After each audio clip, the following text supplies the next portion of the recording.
Congress party ఇబ్బంది అయిన ప్రతి సందర్భంలో కూడా వాళ్ళు ఒకదాన్ని చాలా పర్ఫెక్ట్గా నమ్ముకుంటారు. జనాలకు పోవుడు ఇంకొకటి అనుకోకూరి డైవర్షన్ పాలిటిక్స్ని చాలా పర్ఫెక్ట్గా ఇంప్లిమెంట్ చేస్తారు, చాలా పర్ఫెక్ట్గా నమ్ముతారు దాన్ని.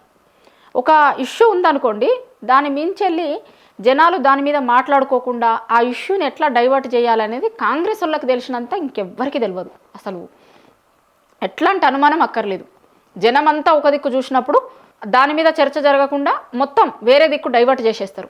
ఫస్ట్ నుంచి కూడా కాంగ్రెస్ పార్టీ అధికారంలోకి వచ్చి ఇప్పుడు రెండేళ్ళు అవుతుంది.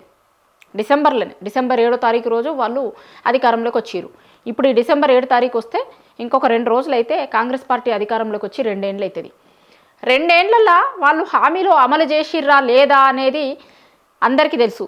ఆ హామీలు అమలైతే చేయలేదు, కానీ హామీలు అమలు జరగలేదు అనేది జనాలు మాట్లాడతారు అన్న ప్రతి సందర్భంలో ఏదో ఒకటి తీసుకొచ్చి డైవర్ట్ చేస్తారు. డే 1 నుంచి హైడ్రా తెచ్చిర్రు కదా, హైడ్రా మీద విపరీతమైన వ్యతిరేకత వచ్చినప్పుడు జనాల దగ్గర నుంచి ఒక భయంకరమైన నెగిటివిటీ ఎదుర్కొంటున్నప్పుడు ఇంకో డైవర్షన్ పాలిటిక్స్ చేస్తారు. అట్లా ప్రతి సందర్భంలో మీరు అసలు నేను చెప్పేది దాంతో కాకుండా మీరు ఒక్కసారి ప్రతి సందర్భంని గుర్తు చేసుకోర్రి. ఈ వీడియో చూస్తున్న ప్రతి ఒక్కరు కూడా ఒకసారి ఆ సందర్భాలను గుర్తు చేసుకోర్రి. ఒక సిచ్యువేషన్ వచ్చినప్పుడల్లా దాన్ని డైవర్ట్ చేయడానికి ఇంకొక సబ్జెక్ట్ని చాలా పగడ్బందీగా పట్టుకొని వస్తారు వీళ్ళు. ఇప్పుడు హిల్ట్ పాలసీ మీద విపరీతమైన చర్చ జరుగుతుంది. ఎంత అంటే అసలు మొత్తం ఒక భూదందాకి తెరలేపింది, అసలు కని విని ఎరుగని దందా ఇది అని ఒక చర్చ నడుస్తుంది. అది రోజు రోజుకి జనాలలోకి పోతుంది. బీఆర్ఎస్ పార్టీ దాన్ని సక్సెస్ఫుల్గా జనాలలోకి తీసుకుపోతున్నప్పుడు ఆ చర్చ జరుగుతున్నప్పుడు ఆ చర్చ నుంచి జనాలని ఎట్లా డైవర్ట్ చేయాలి అప్పుడు గుర్తొచ్చిండు వీళ్ళకి పవన్ కళ్యాణ్ మాట్లాడిన మాటలు మాట్లాడి 10 రోజులు అయిన తర్వాత ఈ హిల్ట్ పాలసీ విషయంలో చర్చ జరగకుండా మంత్రులందరూ ఒకరికొకరు వచ్చి మాట్లాడుతున్నారు. అది మాట్లాడిందేమో ఆయన 10 రోజుల కిందట.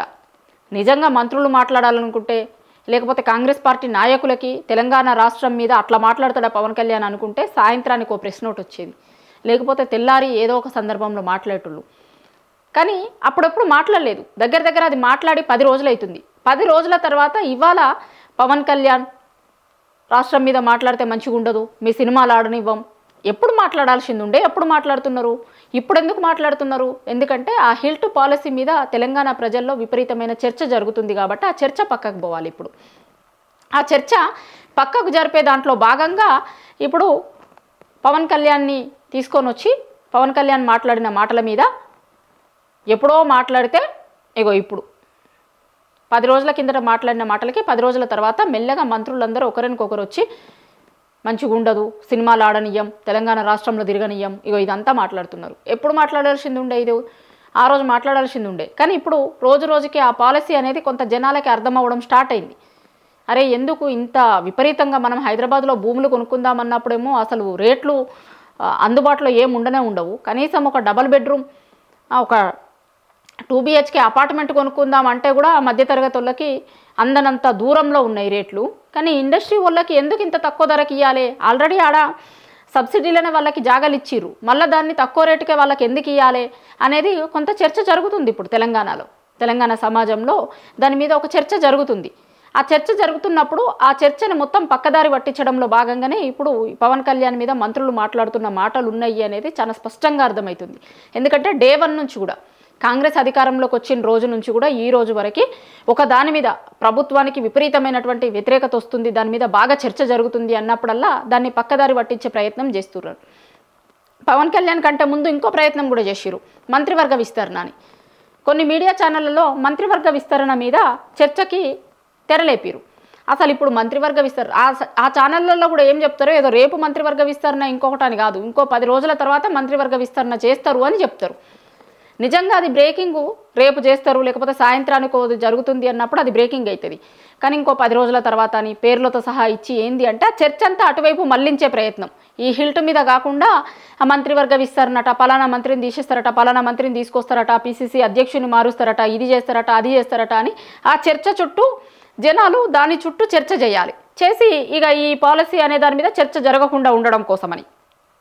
లేకపోతే మంత్రివర్గ విస్తరణ చేస్తారు మంత్రివర్గ విస్తరణ జరుగుతుంది అంటే ముందు రోజు నాడో లేకపోతే ఆ రోజు వార్త వస్తుంది. కానీ వరుసగా ఒక 2-3 సార్లు వచ్చింది ఈ వార్త ఈ మధ్య కాలంలో, ఈ వారం రోజుల నుంచి. ఎప్పుడైతే ఆ హిల్ట్కి సంబంధించిన జీవో బయటకు వచ్చి ఎప్పుడైతే దాని మీద విపరీతమైన చర్చ జరగడం స్టార్ట్ అయిందో, ఆ చర్చ జరుగుతున్న రోజు నుంచే మంత్రివర్గ విస్తరణ దాని మీద కూడా చర్చ జరగడం స్టార్ట్ అయింది. ఈ 2 ఇష్యూస్ను చూసినప్పుడు చాలా క్లారిటీగా అర్థమవుతుంది మనకి. ఆ పాలసీ మీద చర్చ జరగకుండా డైవర్షన్ పాలిటిక్స్లో భాగంగానే ఇది చేస్తున్నారు అనేది కాంగ్రెస్ అధికారంలోకి వచ్చిన రోజు నుంచి పాలిటిక్స్ని అబ్జర్వ్ చేస్తున్న ఎవరికైనా అర్థమయ్యేది ఏంటంటే వాళ్ళు డైవర్షన్ పాలిటిక్స్లో ఆరితేరిరు. ఒక దాని మీద చర్చ జరుగుతున్నప్పుడు దాని నుంచి మనుషులని మొత్తం డైవర్ట్ చేయడంలో భాగంగా ఇంకొక దాన్ని తీసుకొని వచ్చి అటువైపుకి చర్చను మళ్ళిస్తారు. సో వీళ్ళు తీసుకొస్తా అనుకున్న మార్పుని తీసుకురాలేదు, కానీ డైవర్షన్ పాలిటిక్స్ చేయడంలో మాత్రం వీళ్ళు PhDలు చేసిర్రు అనేది తెలంగాణలో ఉన్నటువంటి మేధావులు మాట్లాడుకుంటున్నారు.